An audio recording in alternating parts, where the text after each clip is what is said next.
Pessoal, então vamos avançar e vamos ver um problema envolvendo blocos e fios, que é o caso do A18 aqui, um exercício para a gente meio que emancipar um pouco essa ideia que a gente estava tratando de simplesmente adotar os dois blocos como um bloco só. A gente vai ver que na verdade esse tipo de problema já não dá mais para fazer isso, perfeito?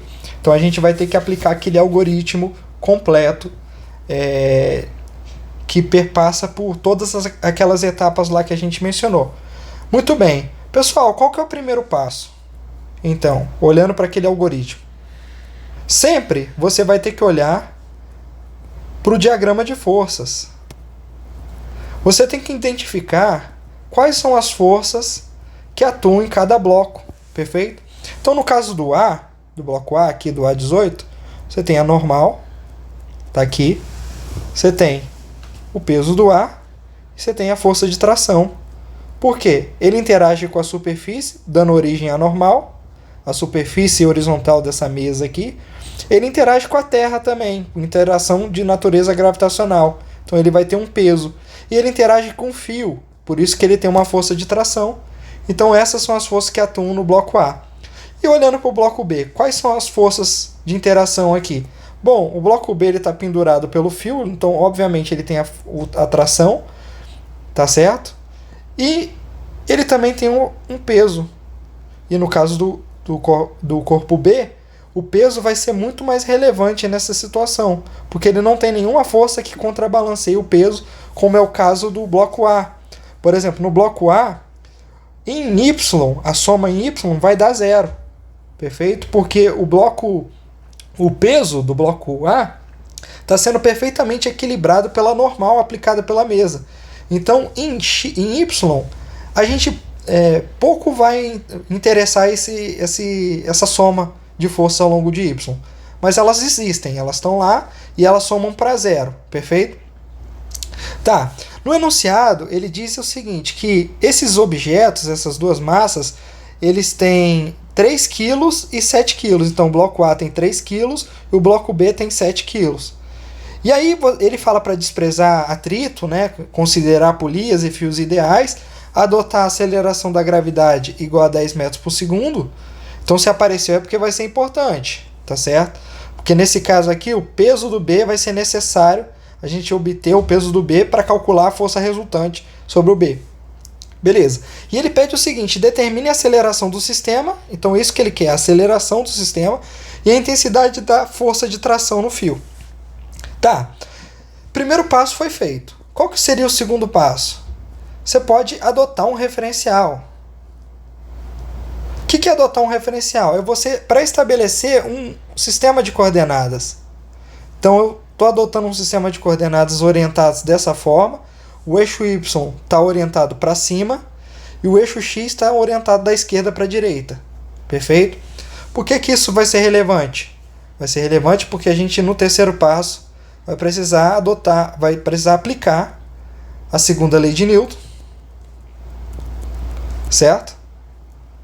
E a gente lembra daquele combinado? Tudo quanto é força que aponta na mesma direção do eixo ganha um sinal de mais, e tudo quanto é força que aponta no sentido contrário ganha um sinal de menos. Perfeito. Então vamos aplicar a segunda lei de Newton para o bloco A. De novo, o movimento em Y pouco importa, então vamos focar só nas componentes ao longo de X. Ao longo de X, como não tem atrito, a única força que A experimenta vai ser a tração. Então a tração vai ser igual a massa do A vezes a aceleração que ele experimenta. Sim ou não? Quanto que vale a tração é o que a gente quer. Quanto que vale a massa do A? A massa do A vale 3. E quanto que vale a aceleração é outra variável que a gente precisa calcular. Perfeito. Então eu fiz para o bloco A. Agora vamos fazer a aplicação da segunda lei de Newton para o bloco B. Bom, para o bloco B são duas forças que estão atuando sobre ele. Perfeito. Como que está a orientação do eixo Y? Para cima. Quem que está apontando para cima das forças que atuam no bloco B? Tração. Então por isso ela vai ganhar um sinal de mais na soma das forças.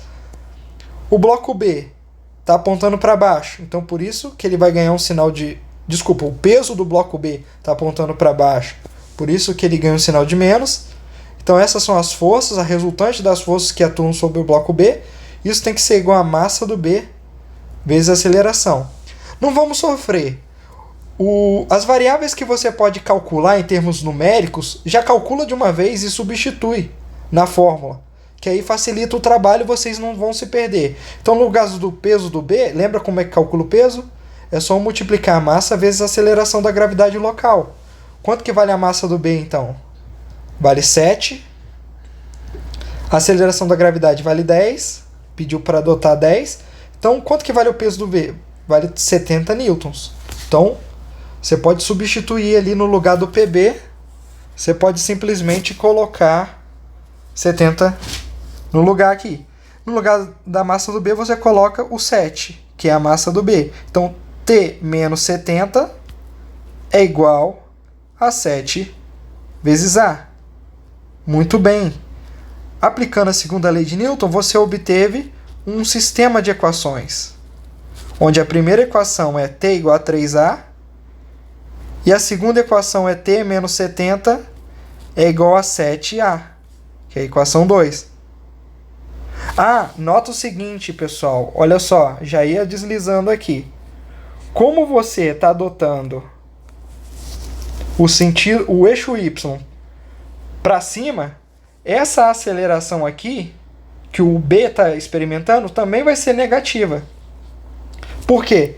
Como ele está acelerando para baixo, essa aceleração está apontando no sentido contrário ao eixo Y. Então, na verdade, aqui tem um sinal de menos, ó. Perfeito? Então, aqui, na verdade, essa expressão 2 tem um sinal de menos. Tem que tomar cuidado. Todos os vetores que apontam na mesma direção do eixo vão ter o sinal de mais. E todos os vetores que apontam no sentido contrário vão ganhar o sinal de menos. Isso vale para qualquer vetor, inclusive para a aceleração. Por que a aceleração do bloco A está com sinal de mais? Porque, nesse caso, o bloco A está acelerando na mesma direção e sentido do eixo X. Então, eles concordam em termos de sinais, entendeu? Perfeito. Então, gente, qual que é a segunda etapa? A última etapa? É resolver esse bloco de equações aqui. Então, por exemplo, tá vendo a equação 1? Você pode simplesmente substituir a equação 1 na equação 2. Porque como o t vale 3a, eu posso colocar no lugar do t da segunda equação, posso colocar 3a no lugar dessa variável. Então, 3a menos 70 é igual a menos 7a. Perfeito? Esse 3a aqui aparece positivo, então eu vou passar para o outro lado, invertendo o sinal. Eu mantenho o menos 70 aqui, vai ficar menos 7a, menos 3a, porque agora inverte o sinal. E aí vai ficar menos 70 é igual a menos 10a, perfeito? Eu tinha uma dívida de 7a, e agora adquiri uma outra dívida de 3a. Então, qual que é a dívida total? Menos 10a. Então, gente, esse sinal de menos pode cortar, que é equivalente a multiplicar os dois lados da equação por menos 1. E aí o A vai ficar simplesmente igual a 70 dividido por 10, passando esse 10 dividindo, 7 metros por segundo ao quadrado. Beleza? Então tá, então eu identifiquei quanto que vale o A. Então eu respondi uma das questões, que é descobrir a aceleração. Perfeito? E qual que é a segunda parte? É descobrir quanto que vale a força de tração no fio. Bom, é só eu substituir o A que eu achei na equação 1, que diz que a tração é 3 vezes o A vale 7, então a tração vale 3 vezes o 7, que é 21 newtons. T igual a 21 newtons. Perfeito?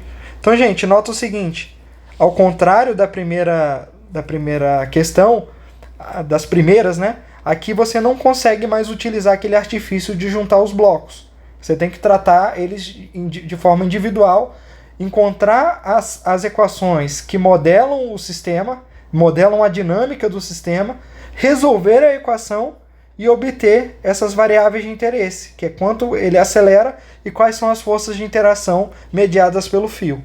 Então, ficamos com mais um exercício